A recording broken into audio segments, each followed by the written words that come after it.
내가 끌게.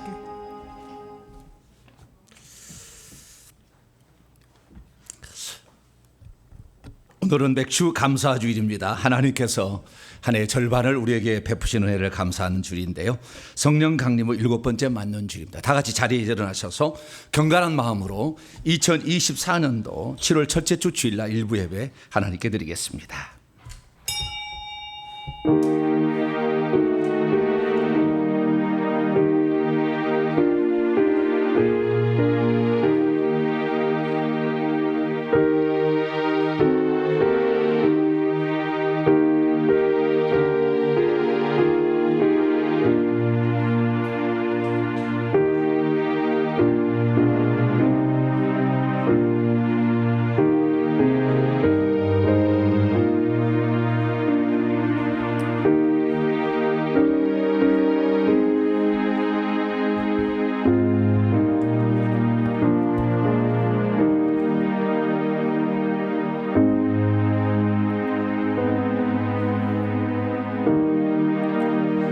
여호와께 감사하라. 그는 선하시며 그 인자심이 영원함이로다.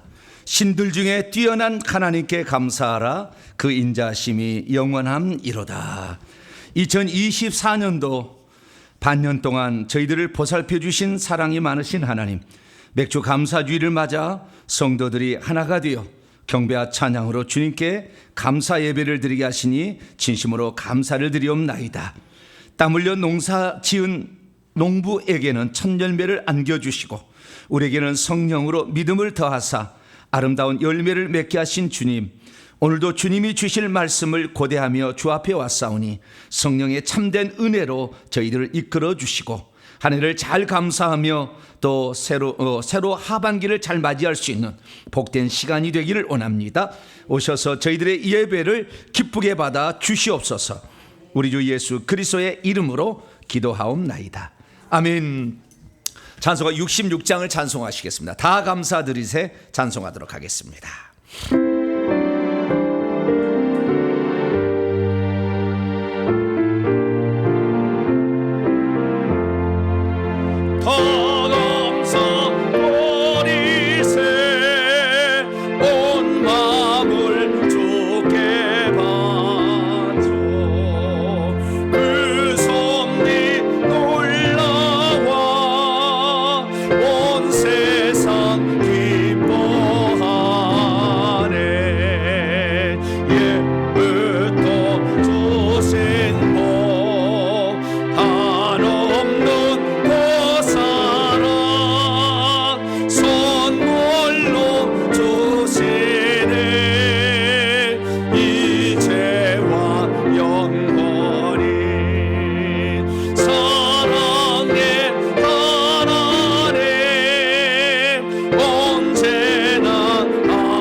하나님 앞에서는 아무도 의인이라고 말할 수 없습니다. 하나님 앞에 설 때마다 우리의 불순종과 그리고 하나님 앞에 부끄럽게 행한 모든 일들이 떠오릅니다. 한 주간을 돌아보면서 또 한 해의 절반을 돌아보면서 우리가 하나님 앞에 결산할 것들이 많을 것입니다.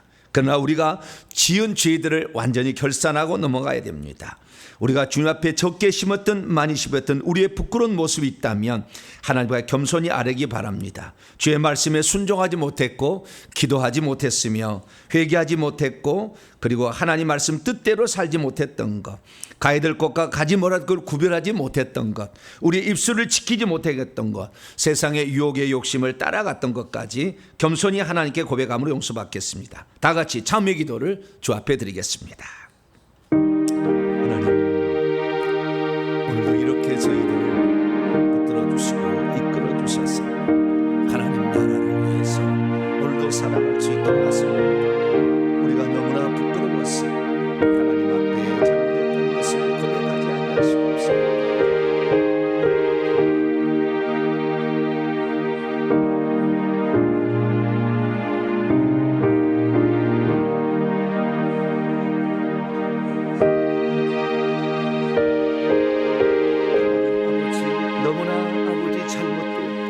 지난달의 삶이었습니다. 게을렀습니다. 충성하지 못했습니다. 기도하지 못했습니다. 낮아지지 못했습니다. 우리의 입술을 제어하지 못했고 우리의 혈기와 분노를 사귀지 못했습니다. 아직도 더러운 영들이 우리에게 많은데 회개하기를 게을렀습니다. 하나님 이 시간도 우리의 잘못을 용서하시고 아버지 우리의 죄를 용서하여 주시옵소서. 옹졸했던 우리의 모습 자의 음성 따라가지 못했고 내 고집대 행했던 지난날의 모든 잘못, 지난 상반기의 모든 잘못까지 하나님의 시간 우리들의 죄를 다 씻어 주시옵소서. 우리 주 예수 그리스도의 이름으로 기도하옵나이다.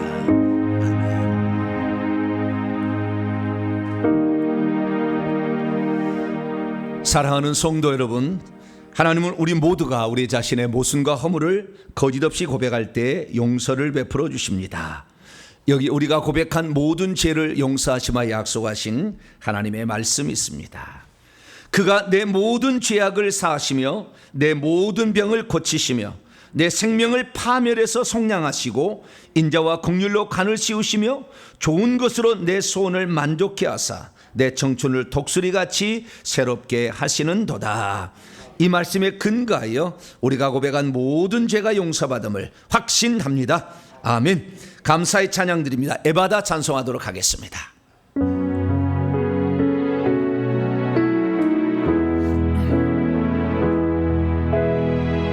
어두워진 세상 길을 주님 없이 걸어가다 나의 영혼 어두워졌네.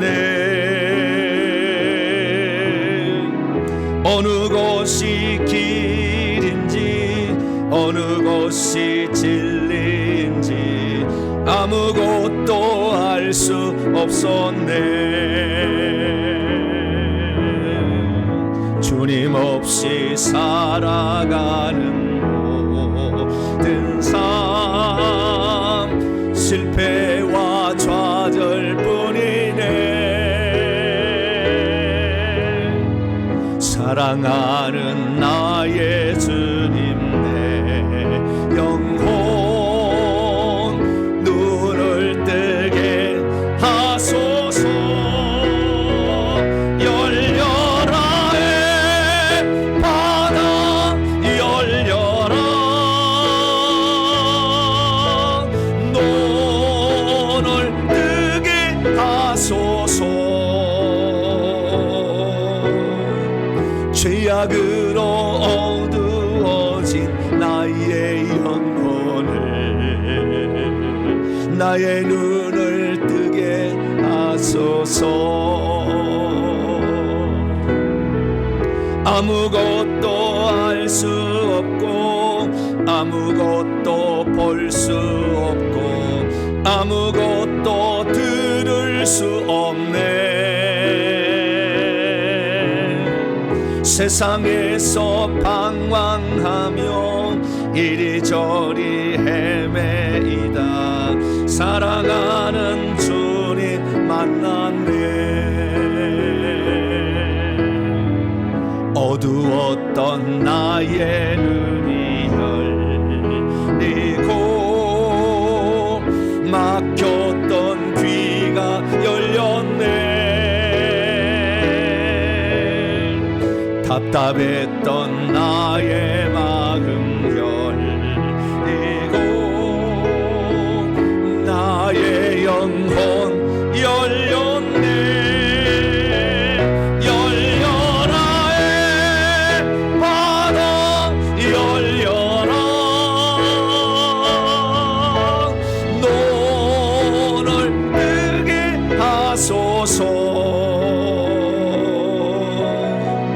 죄악으로 어두워진 나의 영혼을 나의 눈을 뜨게 하소서. 열려라 해바다 열려라 해바다 열려라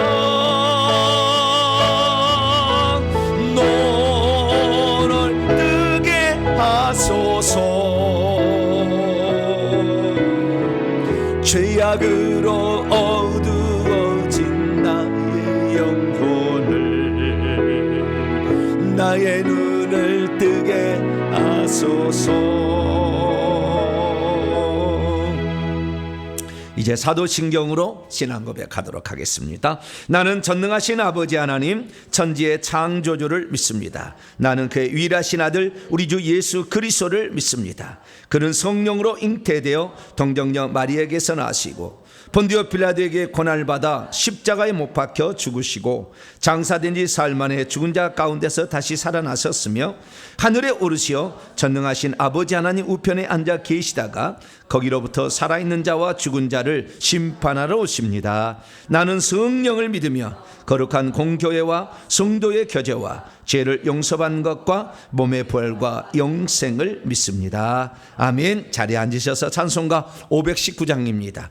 구주께서 부르되 찬송하도록 합니다. 519장입니다.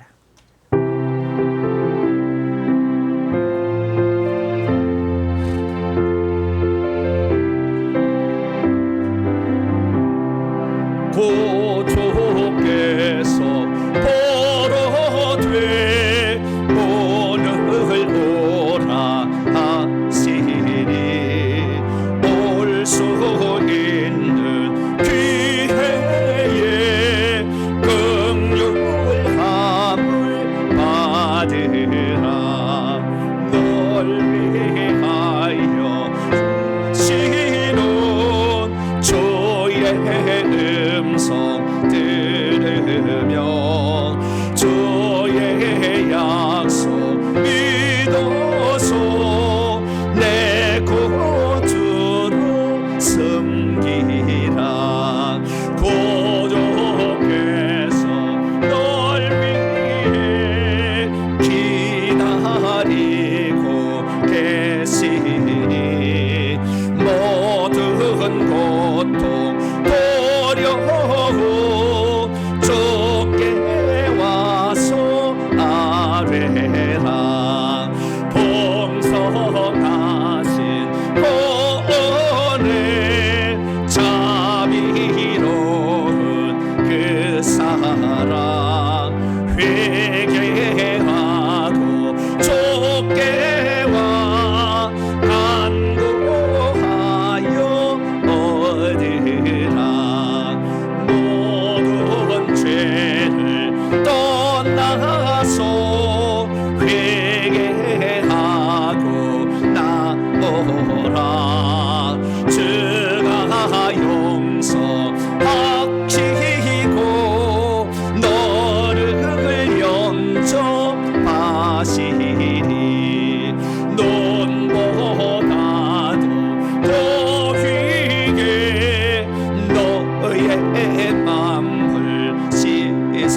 오늘 우리에게 주시는 하나님 말씀 보도록 합니다. 창세기 10장입니다. 창세기 10장 21절부터입니다. 구약 13페이지입니다. 창세기 10장 21절에서 31절까지 말씀입니다.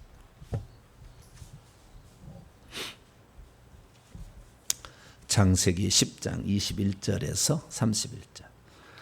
셈과 에벨, 그 다음에 벨렉, 욕단, 이 네 사람의 인물을 주목해야 됩니다. 셈과 에벨, 벨렉, 욕단, 이 인물을 주목하시면서 한 절씩 교독하도록 하겠습니다. 셈은 노아의 아들입니다. 셈은 에벨 온 자손의 조상이요 야벳의 형이라. 그에게도 자녀가 출생하였으니 셈의 아들은 엘람과 아스루와 아르박삭과 룻과 아람이요. 아람의 아들은 우스와 훌과 게델과 마스며, 아르박삭은 셀라를 낳고 셀라는 에벨을 낳았으며, 에벨은 두 아들을 낳고 하나 이름을 벨렉이라 하였으니 그때 세상이, 이 세상의 원문은 그 땅이라고 되어 있습니다. 그 땅이 나뉘었으며 벨렉의 아우의 이름은 욕단이며, 욕단은 알모닥과 셀렙과 하살마웻과 예라와 하도람과 우살과 디글라와 오발과 아비마엘과 스바와 오빌의 금이 유명하죠. 오빌과 하일라와 요밥을 낳았으니 이들은 다 욕단의 아들이며, 그들이 거주하는 곳은 메사에서부터 스발로 가는 길에 동쪽 산이었더라. 같이요, 이들은 셈의 자손이니 그 족속과 언어와 지방과 나라대로였더라. 아멘. 기도하겠습니다. 자비롭고 은혜로우신 아버지 하나님, 오늘도 거룩한 주일, 특별히 하반기를 시작하는 맥주 감사주일로 우리 하나님께 지키게 하신 것 감사합니다. 한 해의 절반 동안 베푸신 하나님 은혜를 기억합니다. 회개할 때마다 어제보다 달라진 오늘이 있고 오늘보다 달라진 내일이 또한 기다리고 있음을 믿습니다. 회개하고 온전한 믿음을 가져서 영권을 올려 천국집을 잘 준비해 나가는 저희들 되기를 소망합니다. 오늘도 필요한 말씀, 생명의 말씀, 준비된 말씀, 언약의 말씀을 들려주사 그 말씀이 오늘 진리가 되고 생명이 되는 복된 시간이 되게 해 주옵소서. 우리 주 예수 그리스도의 이름으로 기도하옵나이다. 아멘. 오늘 이 시간에는 왜 극동의 작은 나라 한국의 교회가 이 시대에 희망이 되고 있는가 라는 제목으로 함께 말씀의 은혜를 나누기를 원합니다. 오늘도 거룩하고 복된 주의 날, 특별히 맥주 감사주일에 주 앞에 나와서 예배드리고 또 온라인으로 함께 예배드리는 모든 성도들을 사랑하고 축복합니다. 옛날 같으면 농사를 잘 지어서 보리 추수를 마치고 맥주 감사주일을 지켜야 되는데, 보리 농사 하시면 손 들어보세요. 하나도 없네요. 도시에서는 맥주 감사의 의미가 별로 없습니다. 그래서 지금은 한 해의 절반을 감사하는 것. 할렐루야. 한 해의 또 절반을 재도전하는 시간이다. 이렇게 우리가 맥주 감사주일로 지키고 있습니다. 여러분은 한 해의 절반을 어떻게 보내셨습니까? 저는 바삐 지냈습니다. 바삐 지내면서 엄청난 많은 은혜들을 저는 받았고요. 또 하나님 베푸신 놀라운 은혜 가운데 감격하며 그렇게 살아가고 있습니다. 우리 성도들도 그 감격의 대열에 함께 가고 있으니 놀라운 축복이 여러분에게 있었을 줄로 믿고, 또 하반기에는 더 큰 은혜가 여러분에게 있을 줄로 믿습니다. 오늘은 감사주의를 말아서 좀 특별한 말씀을 좀 준비해 봤습니다. 그것은 우리나라의 쓰임에 관한, 대한민국의 소명과 사명에 관한 말씀을 살펴보려고 합니다. 한국이라는 나라, 별로 알아주지 않는 나라였습니다. 그러니까 2차 세계대전이 일어날 때 전 세계에 한국이라는 것은 있는지 없는지조차 모르는 그러한 나라였습니다. 그런데 이 조선 말이 되어서 선교사가 1885년에 이 나라의 인천의 제물포항에 도착했습니다. 이 나라의 선교사가 사실 들어오기 전까지 이 한국은, 대한민국은 반만 년의 역사를 사실 가지고 있었습니다. 그러나 가장 가난한 나라였고 벌써 일본에 의해서 국권이 침탈되기 시작해서 1910년에 한일 합방이 이루어져서 나라가 35년 동안 망했습니다. 그런데 구한말 미국과 캐나다에서 한국의 선교사들을 파송해 주었습니다. 그래서 그 선교사들이 이 나라에 들어와서 복음의 씨를 뿌렸고, 대한민국은 그때부터 신분이란 제도가 철폐되기 시작했습니다. 미국에 가서 보니까 신분이 중요한 게 아니에요. 태어날 때부터 운명 지어진 게 아니더라는 거죠. 그래서 누구든지 공부하면 박사, 하버드 대학에 가서 박사를 딴다는 걸 알게 된 거예요. 그래서 이 나라가 그때부터 이 생각이 달라지게 됐어요. 그래서 미국의 선교사들이 똑똑한 사람들을 출연해가지고 미국에 유학을 시켜서 박사를 만들고 오는 거예요. 그 사람들이 이화여대 총장, 막 연세대 총장 이렇게 단 거예요. 그들이 학교를 세우고 병원을 세웠습니다. 그래서 이 나라의 문명, 무지를 깨우쳐주기 시작했고, 병든 자들을 고치기 위해서 병원을 지어서 대한민국을 살려냈는데, 망하던 이 나라가 그들에 의해서 많이 이렇게 향상이 된 거예요. 전 세계 가운데 복음이 들어갔을 때에 그 나라의 최고의 실력을 가진 이러한 박사들 또는 그 젊은이들, 그 다음에 의사들이 와서 그 나라를 전폭적으로 지은 나라는 대한민국밖에 없답니다. 그러니까 그때 당시 하나님이 이 나라를 사랑해서 얼마나 미국 사람들을 설득했는지, 내 한 목숨 코리아를 위해서 바친다, 그리고 왔다는 거예요. 누가 그러라고 뭐 얘기하도 안 했는데 그들이 그런 마음을 가지고 이 나라에 왔던 거죠.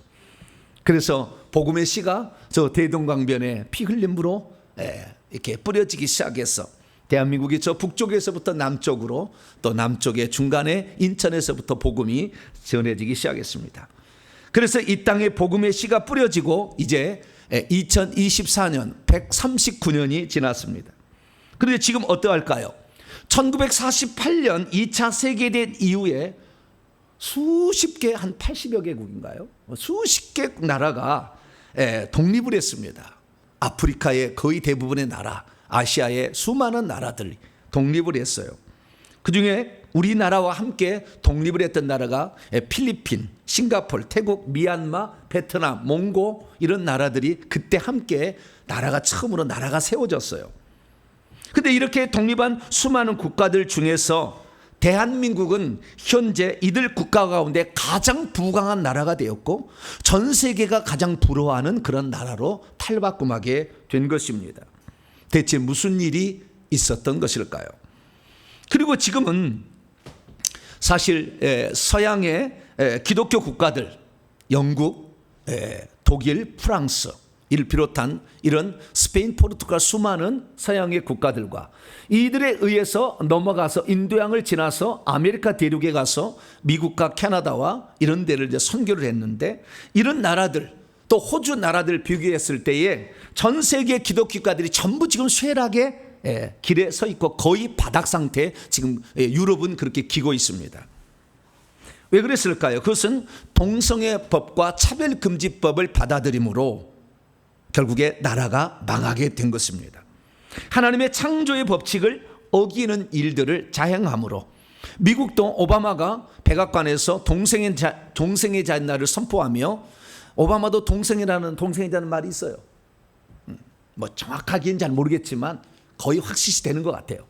근데 어쨌든 그런 나라를 만들어서 미국도 완전 망해가고 있습니다. 그런데 대한민국은요, 전 세계 지금 나라 가운데 천국에서 가장 알려진 나라고, 지금 천국에서 가장 주목한 나라가 돼가고 있어요. 이건 천국에 가시면 알아요. 왜? 대한민국 이 작은 나라가 이 마지막 시대에 하나님이 가장 눈여겨보는 나라, 하나님을 기쁘시게 하는 나라가 되어가고 있는 것인지 우리는 한 번쯤은 생각을 해봐야 되는 거죠.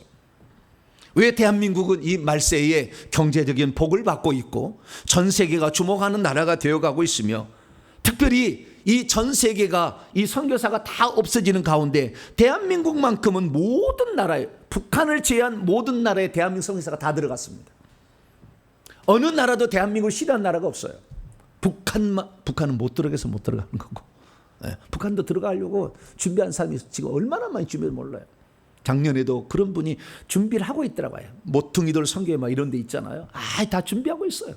북한에 들어가면 어느 지방에 어디에 교회를 세운다 다 작정하고 지금 기도하고 있다고요. 그래서 이 전 세계에 들어가면은, 한국 가면은 지금은 그냥 코리아 하면 너무 받아주고요. 여기 몽골이나 그 위에 카자흐스탄 이런 나라 가면 한국 언어를 그냥 배우는 것을 소원으로 생각해요. 동남아시아도 마찬가지고 아프리카도 그러고 유럽에도 지금 한국어를 배우는 것이 아주 그냥 유행으로 지금 이렇게 가고 있어요. 왜 이렇게 된 것일까요? 그것은 하나님께서 이 인류를 위한 계획을 만세전부터 세워놨는데, 그 중에 이 모든 것을 대답해 주는 하나의 놀라운 말씀이 오늘 기록되어 있기 때문에 이 말씀을 통하여서 우리가 그 비밀을 한번 풀어보고, 이 시대에 주어진 대한민국의 소명은 무엇이고 사명은 무엇인가, 그래서 우리가 그 사명을 이루어가기 위해서 우리는 무엇을 더 준비해야 되고 유의할 것인가, 이 부분에 관하여 함께 말씀을 나누기를 원합니다. 오늘 본 말씀은 어떤 말씀입니까? 셈의 하나님 여호와께서 복 주실 두 민족이 있다라고 하는 그런 말씀입니다.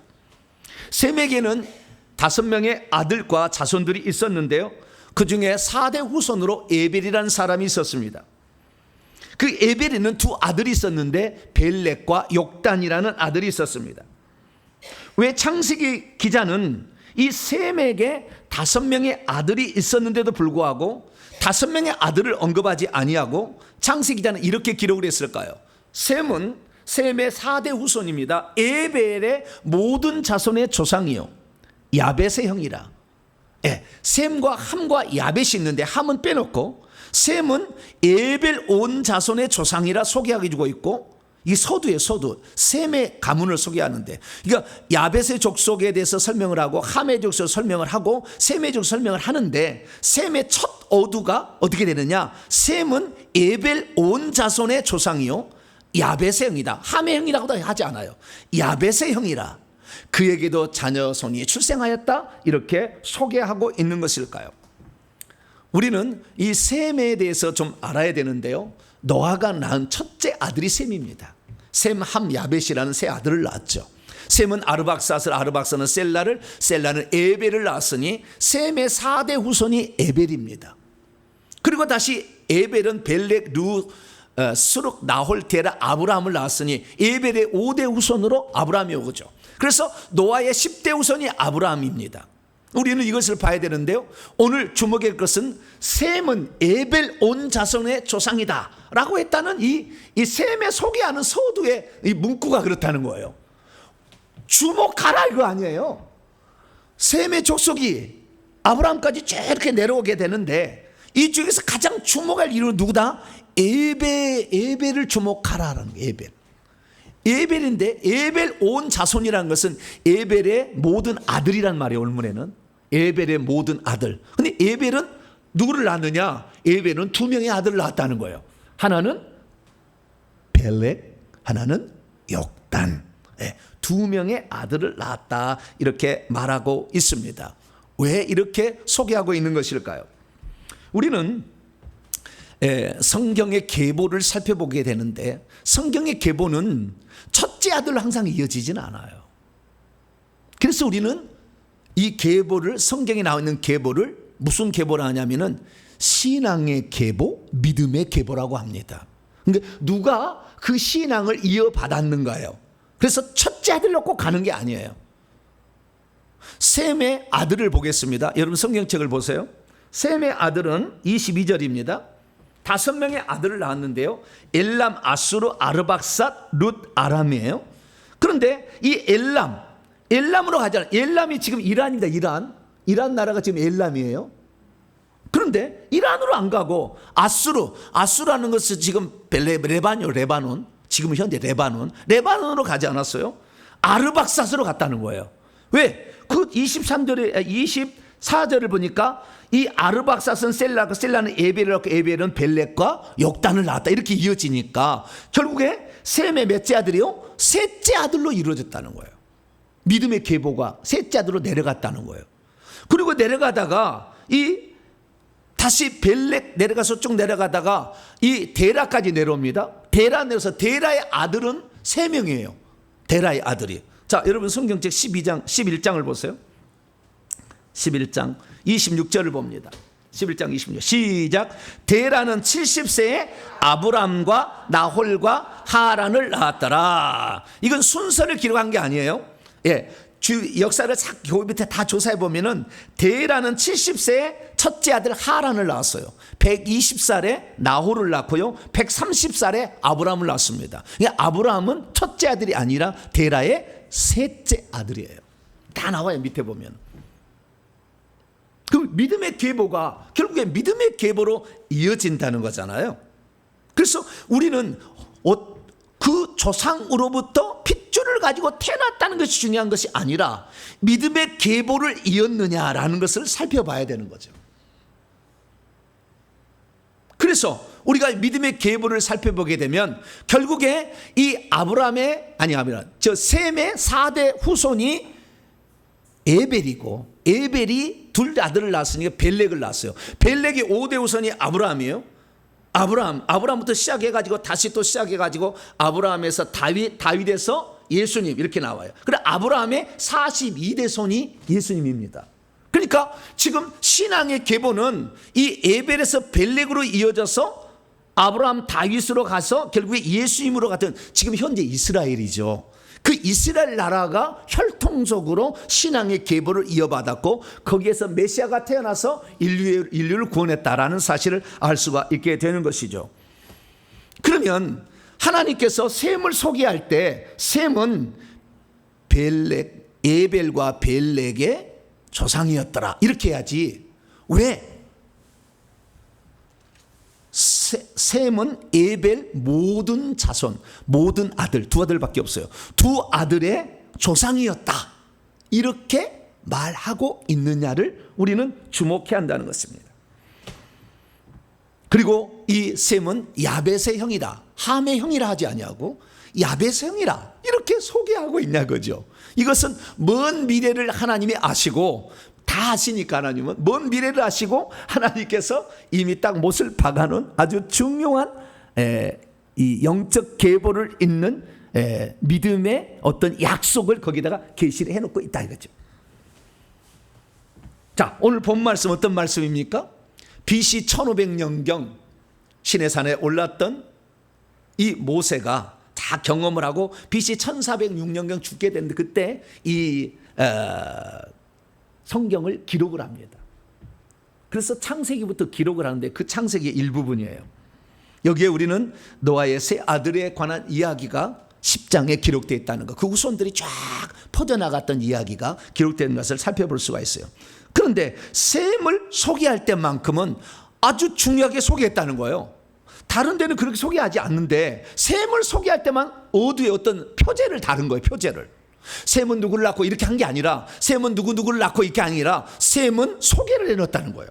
첫째는 뭡니까? 셈은 에벨의 모든 자손의 조상이다. 서두를 그렇게 기록해놨다는 거예요. 그런데 다른 데는 그렇게 기록을 해놔지 않았어요. 자, 앞을 넘어갑니다. 자, 앞을 넘어가요. 자, 10장 1절을 읽습니다. 10장 1절 시작. 노아의 아들 셈과 함벳과 야벳의 족보는 이러하니라. 홍수 위에 그들이 아들을 낳았으니 2절 있습니다. 먼저 맨 뒤에 야벳부터 셋째 아들부터 합니다. 시작. 야벳의 아들은 고멜과 마곡과 마대와 야완과 두발과 메섹과 디라스요 이렇게 돼 있지 않습니까? 그 다음에 6절 봅니다. 함 둘째 아들, 노아의 둘째 아들. 시작. 함의 아들은 구스와 미스라임과 붓과 가나안 이렇게 돼 있잖아요. 그러면 어떻게 해야 됩니까? 10장 22절 시작. 셈의 아들은 엘람과 아수르와 아르박삭과 룻과 아람 이렇게 시작해야 되는데 그 앞에 한 절을 집어넣은 거예요. 21절을 뭐라고 집어넣었어요? 셈은 에벨 온 자손의 조상이요 야벳의 형이라 이런 말을 거기다 집어넣었다는 거예요. 왜 이렇게 집어넣었을까요? 에벨 온 자손의 조상이라고 하는 좀 더 설명을 하고 야벳의 형부터 먼저 설명하겠습니다. 왜 함의 형이라고 얘기하지 않느냐? 함은 지옥 갔어요. 생명책 보니까 없어요.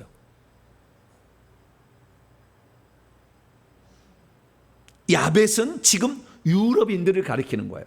유럽 사람이에요. 그래서 이 복음이 말이죠. 복음이 먼저는 셈의 이스라엘이 셈 족속이에요. 아시겠죠? 셈 족속인데 이 셈 족속에서 예수님이 나와요. 이스라엘이 나오고. 그런데 이 셈 족속의 복음이 셈 족속에 있는 게 아니라 어디로 가냐면은 이 복음이 야벳 족속으로 흘러가요. 그것이 마게도니아의 환상이에요. 사도행전에 16장에 나오는 마게도니아 환상. 이리로 건너와서 우리를 돌아와서 빌립보에 가서 복음을 전한 게 유럽의 첫 성 빌립보에서 복음을 전합니다. 이것이 고린도에 갔다가 이탈리아 로마로 가서 전 세계가 복음화된 거예요. 그러니까 셈의 족속의 그 영적인 은혜가 야벳의 꽃을 피워 야벳의 형이다. 야벳은 셈의 족속의 영적인 은혜를 받고 산다. 영원히 셈은 야벳의 형이다. 이렇게 말하고 있다는 거예요. 그래서 이 유럽 나라들은 그 은혜를 받았다는 거예요. 그런데 그 유럽의 나라가 이제 옛날에는 땅을 먼저 가서 차지하면 됐잖아요. 네. 그래서 이 항해를 옛날에는 그 배를 만들어 가지고 항해를 가지고 그 유럽에서 인도양을 건너 가지고 미 대륙을 발견했다는 거 아니에요? 네. 그래서 그 미 대륙에다가 개척지를 세우고 나라를 세운 것이 결국에 미국이 되고 캐나다가 된 거예요. 그 다음에 그 영국, 프랑스 이런 데서는 독일 이런 데서는 그런데 이 스페인이나 포르투갈은 아래 남아메리카 가서 그쪽에 또 카톨릭 국가를 세운 거예요. 그래서 이 미국이나 모든 이 은혜들은 결국에 이 셈족 속에서 은혜가 넘어가는 야벳족 속의 후손이 미국이다 그 말이죠. 그래서 우리는 이 셈의 하나님을 믿어야 천국 가잖아요. 자, 그 앞에 또 보도록 하겠습니다. 9장입니다. 9장 26절입니다. 여러분 오늘 성경책 보셔야 돼요. 역사를 막 해야 되기 때문에. 자, 26절 시작. 또 이르되 셈의 하나님 여호와를 찬송하리로다. 27절까지 가나안은 셈의 종이 되고 하나님이 야벳을 창대하게 하사 셈의 장막에 거하게 하시고 가나안은 그의 종이 되게 하시기를 원하노라 하였더라. 누구 하나님을 찬양하여? 하나님은 셈의 하나님이라고 돼 있어요. 아브라함이 하나님 이전에 단 한 번 소개한 거예요. 하나님은 셈의 하나님이다. 노아의 하나님이라고 돼 안 나와요. 단 한 번 나와. 나는 아브라함이 하나님 소개하기 전에 단 한 번 나와. 나는 셈의 하나님이다. 그래서 그 셈이 얼마나 믿음이 좋았는지 알 수가 있어요. 나중에 아브라함이 도망을 가가지고요. 자기 아버지 그 니므롯이 아버지가 섬기는 왕이 니므롯이 죽이려고 하니까 도망을 가서 셈의 장막에 거하다가 와요. 그 셈으로부터 그 신앙을 배우게 됩니다. 아브라함이. 그래서 하나님이 아브라함을 쓰는 거예요. 여러분 누구를 만나고 오는가 중요해요.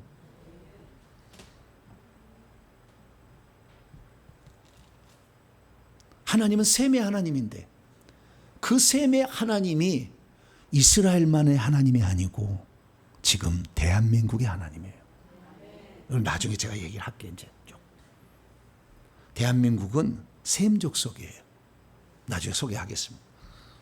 그래서 우리가 셈의 영적인 축복을 야벳이 받았는데 야벳은 계속해서 셈의 하나님, 그래서 셈의 장막에 거하고 그 다음에 셈의 동생일 수밖에 없고 마지막은 누가예요?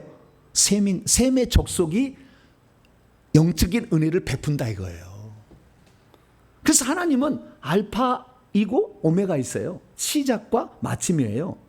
그래서 이 기독교, 하나님의 종교의 참된 종교의 시작은 이스라엘에서 시작했지만 셈의 다른 후손이 하나 있으니 이게 대한민국이에요. 좀 이따 다 설명드릴게요. 그래서 우리가 지금 이 은혜를 받는 거요. 종교 계획자들 상상하지 못했어요. 종교 계획자들 단 하나도 보좌자리 차지한 사람 없어요. 13만 사람에 들어간 사람이 없어요. 그렇게 선교를 많이 했던 19세기에 존 웨슬리도 보좌자리 안 들어갔어요. 지금 제가 이렇게 얘기하고 있는 얘기는 들을 수 없는 얘기가 엄청난 얘기를 지금 듣고 있는 거예요. 그래서 왜 대한민국을 이처럼 하나님이 사랑하셔서 지금 이런 놀라운 이 마지막에 복음 전파의 주자로 삼고 있는가? 이것을 오늘 본문 말씀을 통해서 온전히 알게 되길 바랍니다. 그러면 이 에벨에 온 자손이 있는데 에벨은 누구냐? 에벨은 에벨은 두 아들을 낳았는데 하나의 이름은 벨렉이라. 벨렉이란 말은 나뉘었음이란 뜻입니다. 뭐라고요? 나뉘었음, 분리됨 이런 뜻이에요. 왜냐하면 그때의 그의 날들에 벨렉이 살았을 때에 세상이 나뉘었대요. 이 학자들은 모든 걸 추정해서 이것이 바벨탑의 언어 혼잡의 사건으로 이해하고 있습니다. 그때 세상이 나누었어요. 나뉘었어요. 그런데 벨렉의 아우도 있는데 그 이름이 뭐라고요? 욕단이라고 합니다. 자, 욕단은 벨렉의 동생이었습니다. 셈의 아들 가운데 하나였는데 이 벨렉의 시대에 사람들이 나누어져 가지고 이 그대로 남아있는 사람과 이동한 사람이 생겼다는 거예요. 떠난 사람이 누구냐? 둘째 아들 욕단이 떠났어요. 어디로 떠났느냐? 자, 성경 봅니다. 30절입니다. 30절. 창세기 10장 30절. 시작. 그들이 거주하는 곳은 메사로부터 스발로 가는 길에 동쪽 산이었더라. 어디로 갔냐면 동쪽으로 갔대요. 동쪽. 네. 여기에 동쪽이란 말은 히브리어로 케뎀이라고 합니다. 케뎀. 뭐라고요? 케뎀. 케뎀은 두 가지입니다. 가장 동쪽의 가장 앞부분을 가리키는 말이에요. 앞부분. 그래서 이것을 장소적으로서는 동쪽 해 뜨는 곳의 앞부분을 말하는 것이고 시간적으로 따지면 가장 앞선 시간이에요. 그래서 상고의 태초인이라 그러죠. 베들레헴 에브라데 네가 그 유다 족속이 작을지라도 너의 근본은 상고의 태초. 상고이라는 말이 케뎀이라고 돼 있어요. 그게 시간적으로 가장 앞선 것을 가리키는 것이고 장소적으로는 가장 동쪽을 가리키는 말이에요. 그래서 동쪽에 산이었다. 예, 마운틴 산인데요. 이 하르입니다. 예, 동쪽의 산. 그런데 케뎀에 수식어가 붙었어요. 하케뎀. 그 동쪽이란 그 동쪽의 끝이라는 거죠. 그런데 여기에서 뭐요? 그들이 거주하는 것은 욕단의 후손이 거주하는 것은 메사에부터 스발로 간다. 메사에부터 스발로 간다. 메사라는 말은 성경에 단 한 번 여기 나와요. 메샤라고 되어 있고요. 스발로는 셰파르예요. 근데 이 단어 여기 단 한 번 나와요. 그래서 어디인지 몰라. 지금도 여기가 어디인지는 몰라. 이렇게 있는데 좌우지가 동쪽으로 갔다는 거예요. 근데 이 동쪽으로 간 사람들이 해 뜨는 곳으로 계속 이동을 했다는 거죠. 그래서 이 동쪽으로 이동을 갔는데 그때가 바벨탑 사건이 일어난 거예요. 바벨탑 사건은 BC 2357년에 일어났어요. 그때 동쪽으로 이동해 간 역사들을 추정해서 수많은 학자들이 다 조사해 봤더니 그들의 가장 중요한 핵심적인 사람들이 우리나라의 평안도에 아사달이라는 것을 도읍을 정해서 나라를 세웠어요. 그 나라가 고조선이라는 나라예요. BC 2333년. 다시 말해서 이 바벨탑 사건이 있고 나서 24년이 지나자 그들이 단군이 우리나라의 저 평안도에다가 나라를 세웠다. 해 뜨는 곳에 동쪽에다가 가장 동쪽에 더 이상 못 가잖아요. 태평양으로. 거기다가 나라를 세웠다라는 것을 말해주고 있는 것이죠. 그래서 동방에 해 뜨는 나라 바로 이것이 고조선인데 이 고조선의 후손이 대한민국이니까 우리가 오늘 뭐예요? 욕단의 후손의 장자격이다 이렇게 보시면 되겠습니다. 그래서 우리가 지금 대한민국에 산다는 사실 자체가 하나님께서 숨겨둔 또 하나의 선민일 수 있다는 것을 우리는 생각해야 된다는 거예요. 그것은 우리나라가 이렇게 전 세계적으로 가장 예수님을 잘 믿는 나라, 지금 영적으로 가장 깨어있고 영성이 가장 훌륭한 사람은 대한민국에 있어요. 전국에 가시면 알아요. 이렇게 된 이유가 어디 있느냐? 몇 가지를 제가 살펴보려고 합니다. 그래서 그것을 통하여 오늘 우리가 이 말씀을 듣고 있는 여러분들 다시 한번 깨어날 수 있기를 축원합니다. 우리 시대에 주어진 사명을 우리가 망각한다면 우리도 버림당한다는 거예요.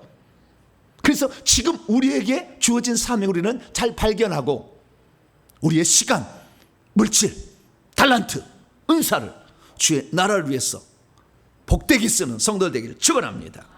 믿음이 없으면 창세기의 말씀에 주목하지 않습니다. 믿음이 없으면 셈은 에벨의 온 자손의 조상이라는 표제어에 대해서 주목하지 않습니다. 믿음이 없으면 셈은 함의 형이 아니라 야벳의 형이라고 기록한 창세기 기자의 의도를 알 수 없습니다. 믿음이 없으면 셈의 후손 중 야벳에게 영적인 은혜를 베풀어줄 후손이 벨렉 족속에만 있는 것이 아니라 욕단 족속에도 있다는 표제어에 대해서 주목하지 않습니다. 믿음이 없으면 벨렉 족속은 아브라함과 다윗의 자손으로 이어졌던 이스라엘 민족이라는 것은 알겠지만 욕단 족속으로 동쪽으로 이동하여 나라를 세우는 해 뜨는 동방의 나라 대한민국이라는 사실을 인지하지 못합니다. 믿음이 없으면 왜 지금 대한민국이 전 세계에서 가장 영성이 탁월하고 하나님께 쓰시는 사람이 많으며 하늘나라의 보좌 자리에 들어가는 사람이 다른 나라에 비해서 엄청나게 많은, 정확히 말하자면 구약의 이스라엘 민족만이 대부분 보좌 자리를 차지했는데 그 이후로 보좌 자리 가장 많이 한 차는 대한민국이에요. 조사를 내가 해봤어요. 놀라운 사실이에요.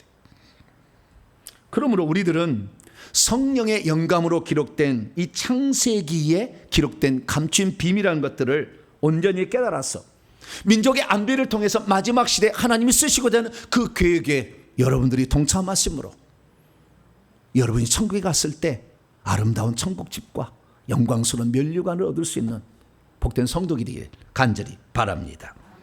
왜 한국교회가 소망이 있을까요? 그것은 서양의 모든 종교들이 이미 신앙의 쇠락의 길로 접어들었다는 것입니다. 우리나라도 쇠락의 길로 접어들지 않으려면 동성애 차별금지법 막아야 됩니다. 이거 못 막으면 끝납니다. 이것이 소돔과 고모라성의 멸망, 물로 심판 다시는 하지 않는다, 불로 한다는 거잖아요. 불로 심판은 소돔과 고모라 롯의 시대 심판인데 그 심판은 동성애에서 그랬어요. 망하는 겁니다. 우리가 끝까지 이걸 지켜야 돼요. 그래서 우리는 한국교회가 지금 마지막 하나님이 쓰신 이 민족 전 세계 복음화에 보르고 최첨단에 쓰시는 국가라는 것을 아셔야 됩니다.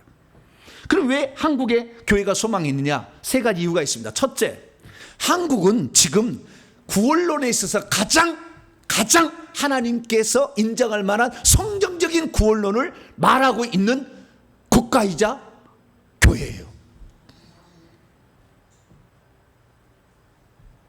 저만 이 회개해서 천국 들어가자 얘기한 게 아니에요. 우리나라에 유명한 교수들이 있는데요. 숭실대에 권영경 교수가 있어요. 숭실대. 네, 이분은 서울대학교 출신인데요. 아주 박사예요. 공부 많이 하셨어요. 근데 이분이 뭐라 그러냐? 믿음만으로 구원받는 거 아니다. 한 번 구원 영원한 구원이 아니다. 나는 고신 측의 목사인데 고신 측에서는 나를 싫어하고 핍박한다. 그럼 나는 그 얘기하겠다. 책을 아예 썼어요. 한 번 구원 영원한 구원 아니다. 저 백석대 총장이자 신학학 교수인 최갑종 교수라는 분이 있어요. 지금 백석대 측이 있어요. 우리 장로교 중에. 이 양반도 한 번 구원 영원한 구원 아니다. 얼마든지 구원 탈락될 수 있다. 행함은 아주 중요한 구원의 한 부분을 차지한다. 얘기해 주고 있어요. 미국의 플러신학교, 이번 총신대 교수였다가 총신대에서 나갔어요. 나간 게 쫓겨난지 모르겠는데 아버지가 그걸 별로 안 좋아하나 봐. 그래서 미국 가서 한 번 구원 영원한 구원이라는 모든 것들은 구원파하고 똑같다. 값싼 구원론 제발 그만 얘기해라. 믿는다고 다 천국 간 게 아니다. 의칭이라는 것이 그렇게 주어진 거, 믿는다고 주어진 게 아니다. 제대로 똑바로 정신 차려야 된다. 한국교회 지금 장로교 전부 다 구원파적 신앙을 가지고 있다. 정신 차려야 된다. 이렇게 얘기를 하셨어요. 그래서 이 구원론에 관하여 신학자들, 교수가, 목회자들이 바른 복음을 외치는 전 세계에 몇 안 되는 대한민국이 가장 세요. 그런 국가에 저희들이 지금 있습니다. 그래서 하나님이 한국교회가 소망이 있다 우리에게 알려주는 겁니다. 두 번째는 뭐냐? 두 번째는 한국교회와 목회자들 중에는 이 말세에 새 예루살렘 성에 들어갈 수 있도록 구원을 얘기를 해서 회개해가지고 천국 들어가게 해주는 그 얘기를 선포할 수 있고 있을 뿐만 아니라, 그렇게 못 들어가게 하는 가장 중요한 여러가 귀신들이 영혼을 붙잡고 있기 때문에 귀신을 쫓아내서 이들을 구출해가지고 천국에 들어가야 한다고 가르치는 지금 유일한 국가예요. 미국은 귀신 쫓아내겠어요? 안 쫓아내겠어요? 미국 귀신 쫓아낼까요? 안 쫓아낼까요? 미국 안 쫓아내요. 미국의 영성인은 다 살 데가 없어. 귀신 쫓아낼 수 없어. 전부 능력 행하고 예언하고 하지 귀신 쫓아내는 데가 없어. 귀신이 떠나가지 않으면 계급 안 올라갑니다. 귀신 떠나가지 않으면 천국집 잘 준비 안 돼요. 귀신 떠나가지 않으면 영적 계급 안 올라갑니다.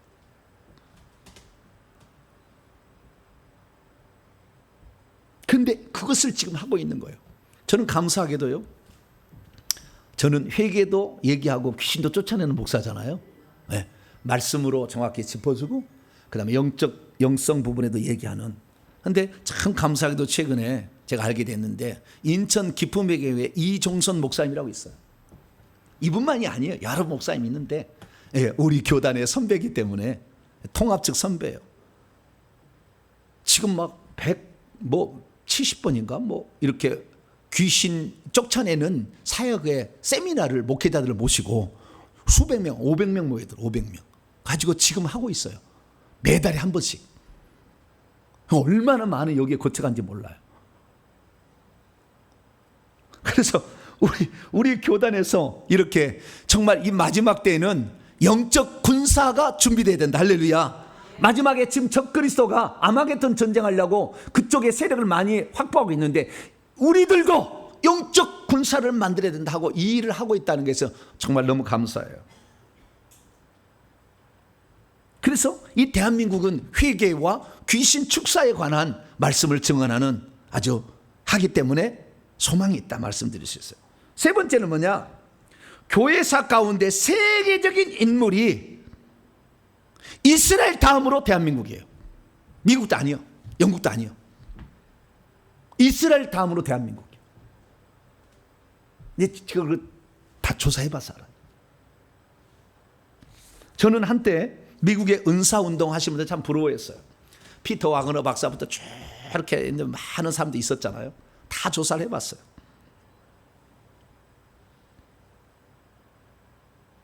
보잘 자리 없어요. 아무것도 아니에요. 영적 계급이 낮아요. 기껏해야 대령이고 중령, 그 수준이에요.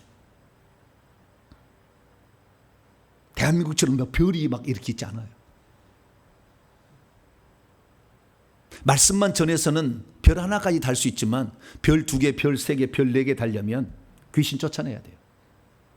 예수님 하던 대로 해야 돼요. 예수님 하던 대로 해야 돼요. 그래야만이 하나님께서 그런 자를 들어 쓰셔요.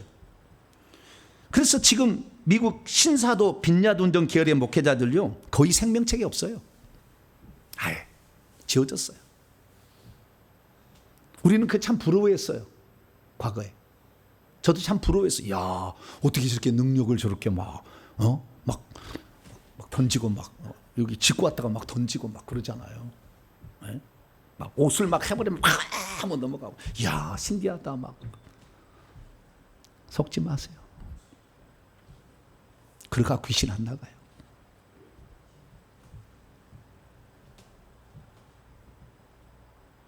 성경에 등장하는 인물들을 쭉 조사를 해봤어요. 다 조사를 해봤는데 거기가요, 보좌자르다면은 20번 때까지요. 10번 때 앞에 대부분 다 있는데요. 성경 인물들은 20번 때 안에 다 들어가 있어요. 30번 때부터는 대한민국이 있기 시작해요. 놀라운 일이에요. 그러면 왜 하나님께서는 이 시대에 한국교회를 이렇게 사용하실까요? 저는 3가지 이유를 생각해 봤습니다. 첫째, 하나님을 제대로 섬기는 나라로 하나님이 이 나라를 만들었기 때문에 그래요. 왜냐하면 첫째요, 첫째, 하나님 제대로 섬길 수 있어요. 왜냐하면 우리는 하나님과 귀신을 정확히 구별할 수 있어요. 미국은 그게 안 돼. 갓이 대문자로 쓰고 소문자로 쓸 뿐이요. 갓이라고 하는데 소문자로 쓰면 귀신이고 대문자로 쓰면 하나님이요. 근데 우리나라는 정확히 귀신하고 하나님하고는 절대 취급하지 않아요. 귀신들을 보고 하나님이라고 절대, 무당들이 자기들이 믿는 신을 하나님이라고 절대 얘기 안 해. 하나님 하면은 기독교가 믿는 하나님, 그거 딱 얘기가 딱 결정돼 버렸어. 이 나라는 처음에 복음이 딱 전해들을 때. 그럼 어떻게 그렇게 돼 있느냐? 여러분, 제가 어디를 나왔어요? 대학을 모르시죠? 국어 국문학과 나온지 알죠? 국립대는 나왔어요. 왼쪽에 하나라는 말 있죠. 하나인데요. 옛날에 점이라는 게 하나 있었어요. 세종대학이 만들 때는 비읍 순경음도 있고 점도 있고 세모도 있고 동그랗게 막 이렇게 있었는데요. 요게 아래 아자로인가 점처럼 이렇게 딱 찍는 거 아래 아자인데 왼쪽에 하나는 원입니다. 원. 한 개. 그걸 하나 쓸 때 이렇게 쓰는 거예요. 뒤에 하나는 뭐냐? 뒤에 하나라는 말은 없어요. 그런 말은.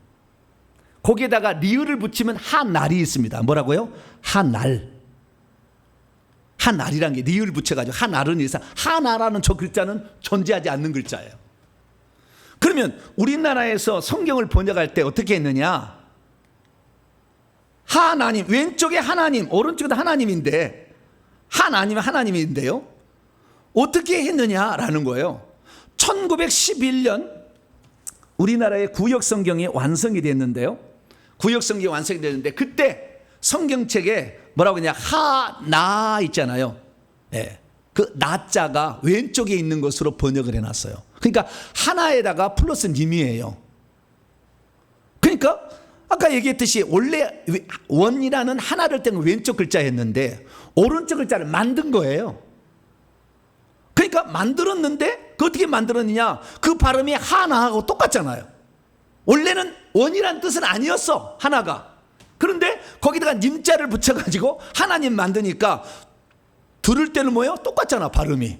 한 분밖에 없다라는 거잖아요. 유일한 하나님이라. 이분만이, 성경에 기록된 하나님만이 유일한 창조주 구원자다. 할렐루야. 그 의미를 되게 성경사직에 만든 거야, 이걸. 그래서 1933년에 맞춤법 통일안이 진행되면서 아래 아자가 떨어져 나갔어. 이 떨어져 나가면 이걸 으로 하든지 아로 하든지 둘 중에 하나예요.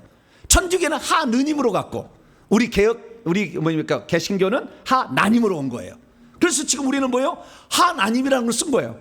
그래서 성경에 기록된 그 유일한 창조주, 유일한 구원자는 하나님밖에 없다 그러기 때문에 어떤 종교에서도 이 하나님을 갖다 쓸 수가 없어. 다른 종교는 다 귀신이야 그랬어. 신이면 귀신이지 신도 갖다 써, 신도. 그러나 하나님은 못 갖다 써요. 그런데 성경은 우리를 신이라고 번역하지 않아요. 전부 엘로힘을 어떻게 해요? 하나님이라고 번역해 놨어. 할렐루야. 그래서 전 세계 가운데 그 성경에 기록된 하나님을 다른 용어로 만들어서 번역한 국가는 대한민국밖에 없어요. 다 자기들의 언어를 차용하게 쓴 거예요. 그렇기 때문에 대한민국이 하나님을 믿는다 그러면은 내가 하나님을 믿느냐 귀신을 믿느냐 딱 구별이 돼버린 거예요. 그래서 하나님은 우리나라를 기뻐하셔요. 할렐루야.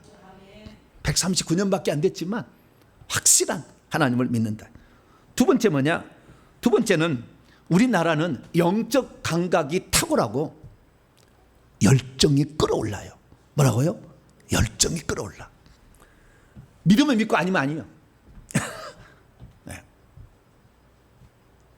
영적 감각이 뛰어나요. 왜 영적 감각이 뛰어나느냐? 이스라엘 나라는 하나님께서 모세에게 히브리어를 가르쳐 줬어요. 히브리어가 거기서 나온 게 아니라 하나님이 시내산에서 율법을 새겨줄 때 히브리어로 기록을 해줬어요.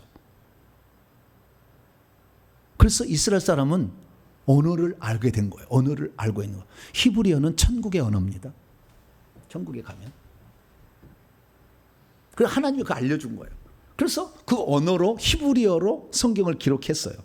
그래서 그들은 말로 유전하면은요 한 몇 대 가면 틀어져 버려요. 우리가 말 따먹기 해서 말 뒤 전달하기 딱 하면 맨 뒤에 가면 똑같이 하면 똑같은 말 안 해. 문장을 하면은. 그렇듯이 이렇게 말로 전달하면은 잘못될 수 있어요. 그 욕단족은요, 하나님이 벨렉 족속이 아니었기 때문에 모세도 한참 뒤에 나왔잖아요. 우리가 언어를 나중에 스스로 개발하는데 우리는 그림 언어를 개발했어요. 욕단족은 무슨 언어? 그림 언어. 그것이 한자어입니다. 한자어는 동의적 언어라고 다 나와 있습니다. 원래 고조선이 가지고 있던 언어예요. 그런데 이것을 함족 계열인 차이나족, 진화족에게 뺏겨서 진나라가 차이나예요. 그래서 그 나라에 빼앗겨 버렸어요. 그래서 우리나라가 언어가 없어졌어요. 근데 원래 언어는 뭐예요? 그림 언어야. 그래서 한자 속에는 성경 창세기 1장부터 11장 이야기 다 있어요. 제가 창세기 강의 얘기했어요. 쫙 있어요. 그 언어를 빼앗겨 버리고 말았어요. 언어를 빼앗기는 바람에 구전으로 전하다 보니까 이 영적인 이 사실을 잘못 전하게 되고 귀신이 와서 틈을 타는데도 그것을 구별을 못한 거예요. 그러나 영적인 것을 추구하는 데 있어서는 타의 추정을 불허해. 왜냐하면 대한민국의 무당은 작두를 20개 30개 탄 사람도 있어. 작두를 깔아놓고 그게 막 달려가. 작두를 깔아놓고 작두 하나 탄 게 아니라. 그런 영상 봐보세요. 유튜브에 많이 있어. 전 세계 작두 일을 그냥 배지 아니하고 발을 입고 걸어간 사람 대한민국에 없어요. 왜? 그 정도로 영성이 강했다는 거예요. 종교심이 강했다는 거잖아요. 그런데 그것이 바뀌어가지고 오늘날에는 뭐예요? 하나님을 믿는 신앙으로 가니 얼마나 제대로 믿겠어요. 할렐루야. 영적인 세계, 생명책을 떠들어봐. 하나님 이 땅에 나고낼 때 어떻게 보낸지를 다 알아버려요. 대한민국 사람. 전 세계 그런 사람 없어요.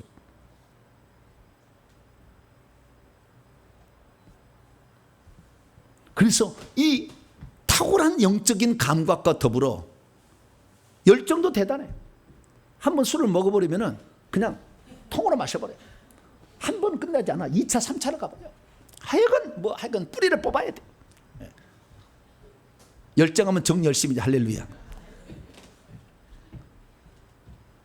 뿌리를 뽑아버려. 구원에 관하여, 회개에 관하여, 영성에 관하여 뿌리를 뽑아버려. 이런 열정들이 있어. 그래서 하나님을 사용한다. 가장 중요한 건 그게 아니에요.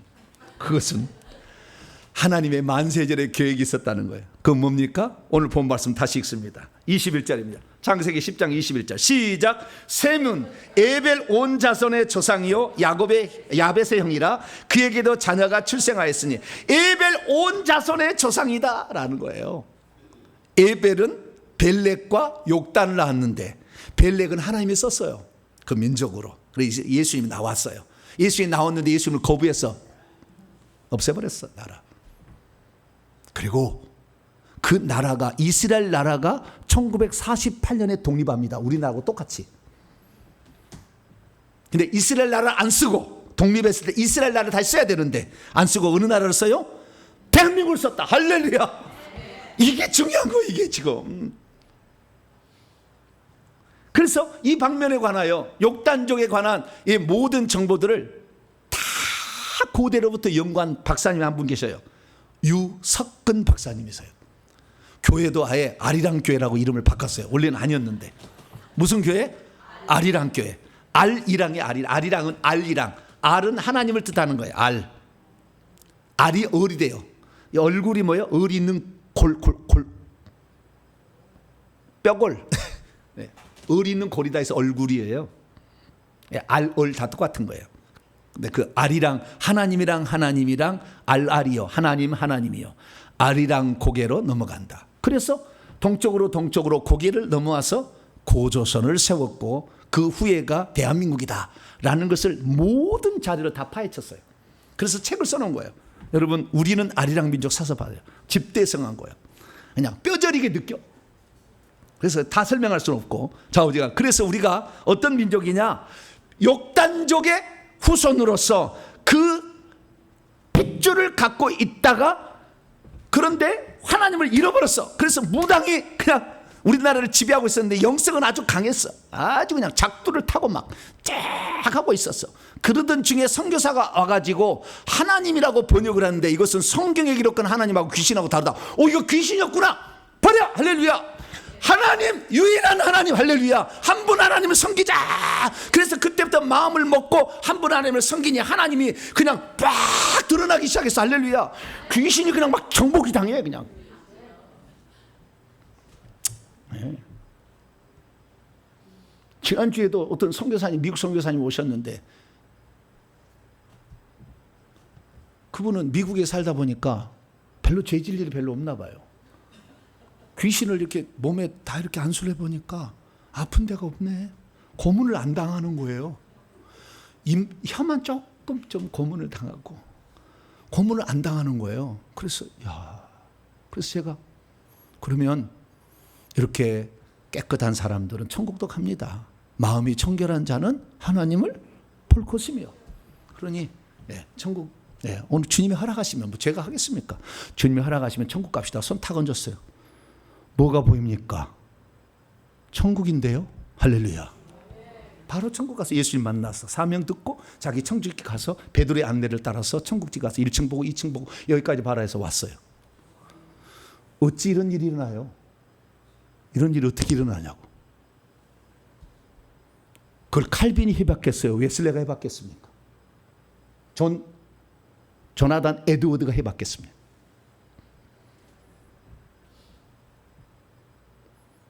상상할 수 없는 일들이 대한민국에 일어나고 있어요. 저만이 아니에요. 이것이. 그런데 저는 알고 있죠. 이런 분들, 영성 있는 분들을. 그래서 우리는 지금 대한민국이 전 세계 가운데 가장 많은 보좌 자리를 차지하고 전 세계 가운데 영권이 가장 강한 사람들이 지금 대한민국에 있어요. 영의 나이가 구약의 이스라엘 민족 다음으로 대한민국에 많아요. 영의 나이가 높은 사람. 그런 상태에 지금 있다는 걸 우리 아셔야 돼요. 그래서 제가 이 영적인 세계를 들어가보고 깜짝 놀란 거예요. 이것을 어떻게 설명할 수 있느냐? 하나님은 알파 오메가 되시는구나. 먼저 이스라엘 쓰신 하나님이 1948년 이후에는 대한민국을 쓰시는구나. 할렐루야. 왜? 셈의 하나님인데 셈은 에벨 모든 자손의 조상이다. 그렇게 말하고 있으니까.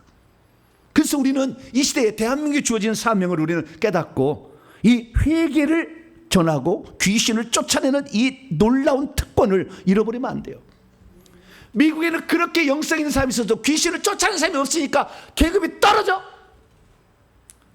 그리고 귀신인지 성령인지 잘 구별을 못해. 그들은 가시 소문자 대문자 차이밖에 없어. 그러나 우리는 하나님 하면은 반드시 성경에 기록된 하나님. 할렐루야. 다른 거 끼어들 수가 없어. 어떤 종교도. 하늘님만은 거기 안 돼. 하나님이어야 돼. 할렐루야. 네. 그래서 우리가 그 하나님을 섬기고 있으니 대한민국 교회가 이 엄청난 지금 이 일들을 가져가고 있기 때문에 우리는 지금 깨어있는 대한민국 사람을 깨워야 될 줄로 믿습니다. 성도들을 깨워서 이제는 천국 들어가게 하는 이 회개와 천국 복음을 전파해야 될 줄로 믿습니다. 대한민국 교회에서는 그래서요, 이렇게 대한민국에서 영성 있는 자들을요 함부로 정죄하면 안 돼. 조금 하면 무슨 직통계신이 2단이 3단이 전대해가지고 아무도 힘을 못 쓰게 했어요. 나를 가르쳐준 선배님도 나를 드러나지 말게 하라 맨날 그래. 왜? 정죄하니까. 저는 약간 간이 좀 배박해 나왔어. 나도 언제 될지도 몰라. 그러나 나는 오늘 끝났다 할지라도 성경대로 전하자. 할렐루야. 오늘 끝난다 진리의 말씀을 전하자. 할렐루야. 오늘 끝난다 할지라도 참 구원을 전하자. 할렐루야. 전하고 있습니다. 그래서 저는 하나님이 저를 유튜브를 보는 분들 또 우리 성도들이 저를 보호하시고 저를 지원해 주시면 제가 목회자를 잘 양육해서 우리나라 사람들이 다 천국의 세루살렘 성의 주인공이 되고 아름다운 천국집을 지어갈 수 있도록 훈련시키려고 합니다. 그 일에 여러분 기도해 주시고 저를 좀 보호해 주시고 이렇게 해서 마지막 시대의 사명을 저를 완성하는 저와 여러분 되시기를 간절히 바랍니다. 거룩하신 하나님 감사합니다. 대한민국이 어떤 국가인가? 왜 이 마지막 시대에 하나님 쓰시는 것인가? 숨겨둔 또 하나의 선민이었습니다. 주여 저희 나라를 통하여 천국 들여보내주는 구원론을 잘 전파하고 귀신의 고통당하는 자들을 건져낼 수 있도록 주님 인도해 주옵소서. 우리 주 예수 그리스도의 이름으로 기도하옵나이다. 아멘. 자, 명령과 선포를 해보도록 하겠습니다. 오른손을 치시고 시작. 주여, 왜 북동의 작은 나라 대한민국과 대한민국의 교회를 하나님께서 쓰고 계시는지 알게 하시니 감사합니다. 주여, 대한민국은 셈의 후예를 한 갈래로서 야벳의 족속에게 영적인 형의 노릇을 하는 민족으로 예정되어 있었다는 것을 알게 하시니 감사합니다. 주여, 알파 오메가 되신 하나님께서 구약시대는 벨렉의 후손으로 아브라함과 그 민족을 쓰셨지만 이 마지막 시대에는 역단의 후손으로서 대한민국과 그 교회를 쓰신다는 것을 알게 하시니 감사합니다. 주여, 지금 대한민국은 올바른 구원으로 나아가고 있으며 회개를 통한 온전한 구원당이 선포되고 있다는 것을 알게 하시니 감사합니다. 주여, 지금 현재 대한민국에는 귀신에게 붙들려 있는 많은 영혼을 구원할 수 있도록 하나님께서 영의 나이가 많고 영적 재능이 높은 영성 있는 분을 보내주고 있다는 것을 알게 하시니 감사합니다.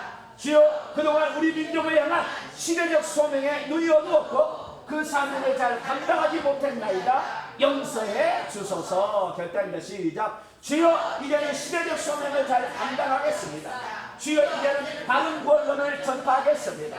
주여, 이제는 회개에 힘쓰고 전파하겠습니다. 주여, 이제는 귀신을 쫓아내어 사탄에 붙들린 영혼을 구출하겠습니다. 주여, 이제는 천국과 사명의 실상을 잘 전하겠습니다. 아멘. 명령과 선포입니다. 시작. 이제까지 나로 하여금 하늘의 신령한 것들을 이해하지 못하게 하고 사역자를 쉽게 정죄하고 이단 취급하게 한 악한 놈들은 떠나가라.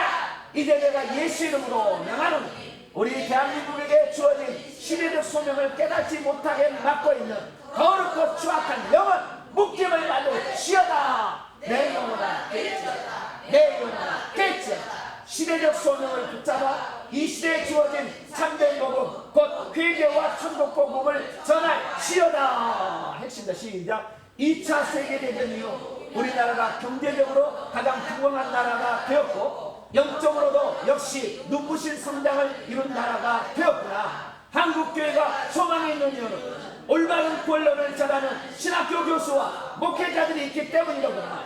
한국교회가 소망이 있는 이유는 말세의 회개를 외치고 귀신을 쫓아내어 귀신에게 불들린 영혼을 구출하는 사역자와 교회가 있기 때문이로구나. 한국교회가 소망이 있는 이유는 세계적으로 영성 있는 사역자가 대한민국에서 나오고 있기 때문이로구나. 하나님 한 분만을 섬길 줄 알며 영적 감각에 뛰어날 뿐만 아니라 열정적으로 하나님을 섬기는 나라가 그 대한민국이로구나. 노아 홍수 이후 셈의 자손 가운데 또 하나의 선민으로서 하나님께서 숨겨주신 역단적인 후에 대한민국은 말세의 지말에 하나님이 쓰시려 준비한 놀라운 민족이로구나. 아멘. 두 손 들겠습니다. 우리는 지금 그 마지막에 여러분 종교개혁자들이나 19세기 20세기에 그 많은 복음 전파자들이 전혀 듣지 못한 말씀을 지금 듣고 있는 거예요. 지금 그래서 마지막에 오후 5시예요. 이때 열심히 수고하면 한 데나리 주신대요. 나는 부족합니다. 그러나 늦게나마 깨달았습니다. 이 중요한 회개 전국복음 전화서 나도 마지막에 천국집 준비하고 천국 갈 수 있도록 도와달라고 주 한번 부르고 기도하겠습니다. 주여! 아버지 하나님, 우리나라가 이렇게 귀중하고 소중한 나라, 주님이 가장 기뻐하시고 전 세계 가운데 가장 불이 켜진 이 영적으로 살아있는 나라로서 대한민국을 아버지 하나님 기억하시고 이끌어주신 일 진심으로 감사를 드렸나이다. 아버지, 유럽도 불이 꺼져가고 있고 미국과 캐나다, 호주도 다 불이 꺼져가고 있습니다. 하나님, 그러나 대한민국만큼은 오늘도 환하게 불을 밝히고 있습니다. 주여, 이 마지막에 세상성에 들어가는 생명책의 이름이 기록된 사람을 배출하는 교회가 대한민국 교회요. 아버지 하나님이여, 이 마지막에 악한 영에 시달린 자들을 구출해내서 귀신을 쫓아내는 나라가 바로 대한민국입니다. 그 어떤 나라가 이렇게 귀신을 쫓아냅니까? 하나님 아버지여, 이 대한민국이 이 마지막 시대에 하나님이 들으실 역단적의 최후의 아버지 보루이자 후손인 것을 믿고 저희들에게 주어진 사명을 잘 완수하기를 원합니다. 이 맥주 감사주일에 아버지 저희들을 사용하시고 회개와 천국복음을 듣게 하신 하나님 감사를 드립니다.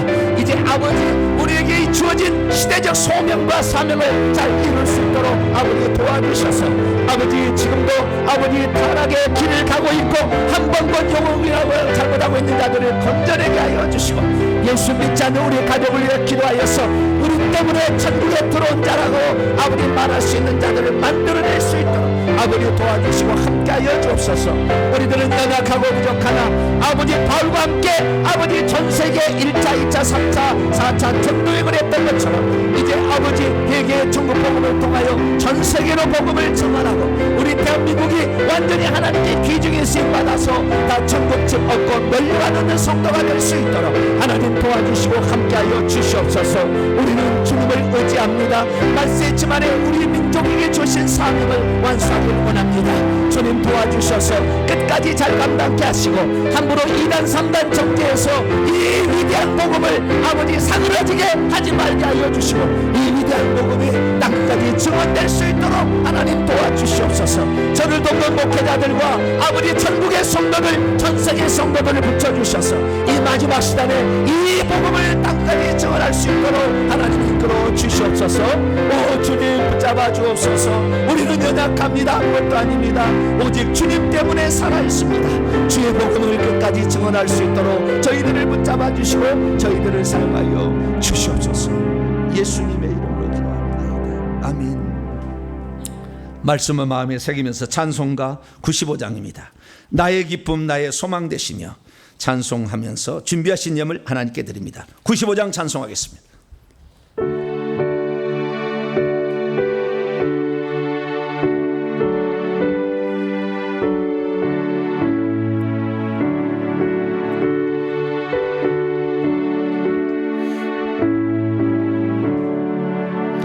나의 기쁨 나의 소망 되시며 나의 생명이 되신 주 밤낮 불러서 찬송을 드려도 늘 하신 마음 뿐일세.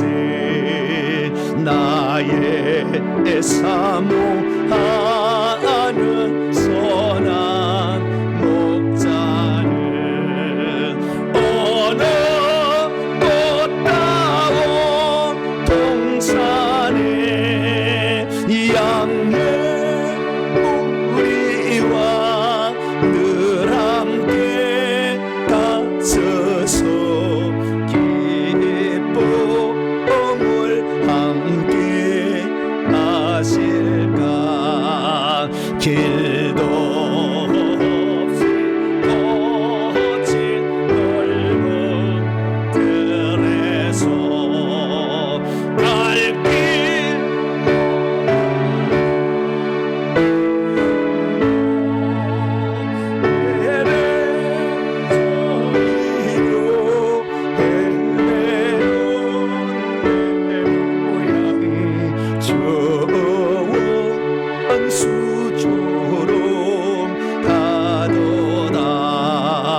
주의 자비롭고 화평한 얼굴 모든 전사도 반기며 주의 놀라운 진리의 말씀에 천지가 바다하노라.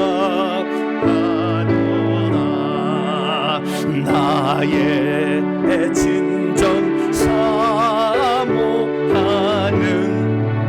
예수님 음성조차도 반갑고 나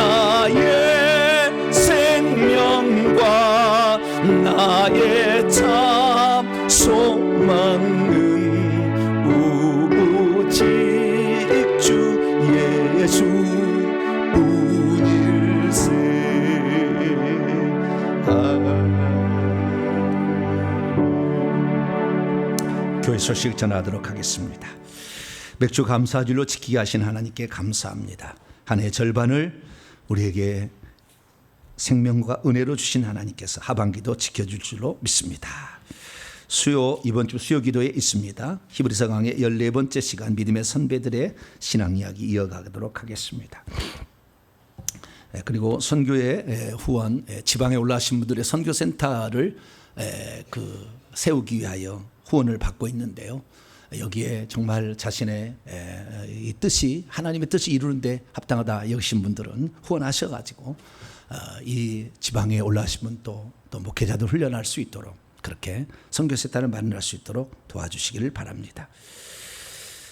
지난주에 장례가 났습니다. 우리 이대겸 집사님의 아내였던 최미근 집사님이 하나님의 부르심을 받았습니다.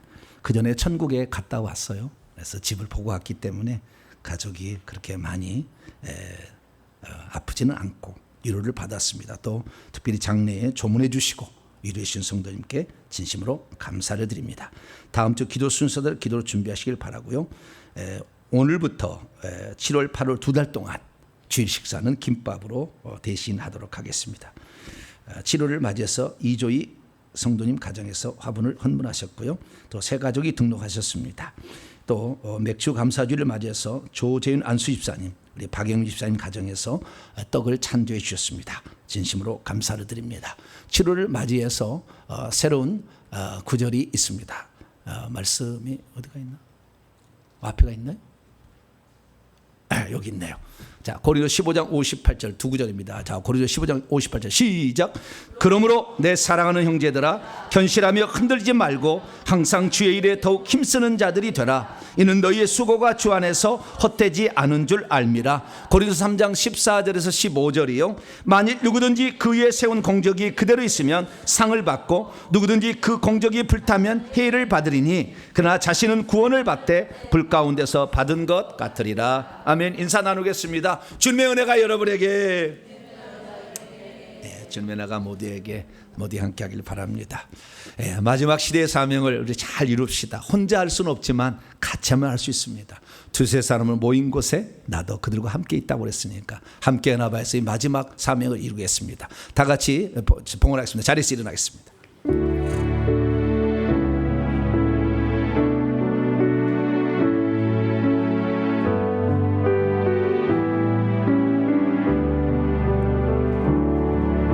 내게 있는 향유가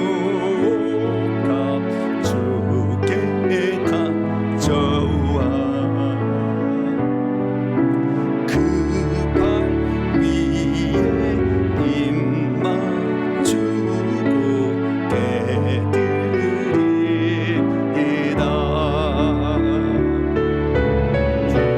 주님 다시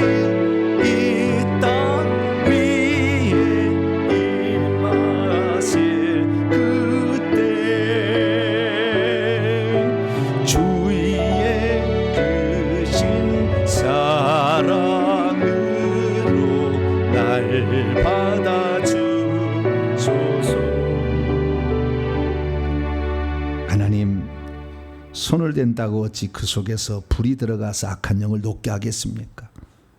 그러나 사도 바울에게 손수건을 통하여 귀신을 쫓겨나게 하신 하나님께서 이제 악한 영에 붙들린 자들을 건져내고 회개를 통해서 천국 들어오라고 회개와 천국 복음을 알게 하신 것 감사합니다. 우리가 일평생 수고할 일이 많지만 이 마지막에 들으시는 욕단족의 후에 대한민국이 하나님께 올바로 쓰임받을 수 있도록 하나님 저희들을 사용하여 주시되 겸손히 끝까지 하나님만 의지하고 예수님만 높이며 자랑하고 전하는 그런 선교회가 될 수 있도록, 교회가 될 수 있도록 은총 베풀어 주옵소서. 하나님께 나올 때 감사함으로 우리의 마음과 정성을 예문에 담아 또 전반기에 베푸신 하나님의 은혜를 마음에 담아 주 앞에 올려드립니다. 이 예물을 주여 기뻐 받아주시고 오늘도 복음을 몰라 방황하는 자들, 귀신에게 억눌린 자들, 참된 복음을 몰라 천국의 예루살렘에 들어가기 어려운 자들을 살려내는 귀한 예물이 되게 하여 주옵소서. 한 해의 절반 동안도 땀 흘려 수고한 우리 성도들의 정성을 기억하여 주시고 이제 하반기도 더 하나님께 귀중히 쓰임 받을 수 있도록 몸의 건강을 주시고 물질의 은혜를 더해 주시며 믿음을 충만히 주사 모든 걸 이겨낼 수 있도록 역사해 주옵소서. 오늘도 장례를 당해서 마음 아픈 가족을 기억하여 주시고 천국의 소망을 품고 가게 하시며 새로 등록한 성도가 교회에 잘 정착해서 하나님의 뜻을 이룰 수 있도록 역사해 주옵소서. 이 모든 말씀 우리 주 예수 그리스도의 이름으로 기도하오며 이제는 우리 주 예수 그리스도의 무한하신 은혜와 하나님 아버지의 극진하신 사랑하심과 성령님의 위로교통 충만하심, 하나님 나라를 위해서 이름 없이 빚도 없이 수고하며 이 시대에 주어진 사명을 완수하고자 결단하는 이 예배에 참석한 모든 성도들 위해 이제와 영원토록 함께 하옵시기를 간절히 축원하옵나이다. 아멘.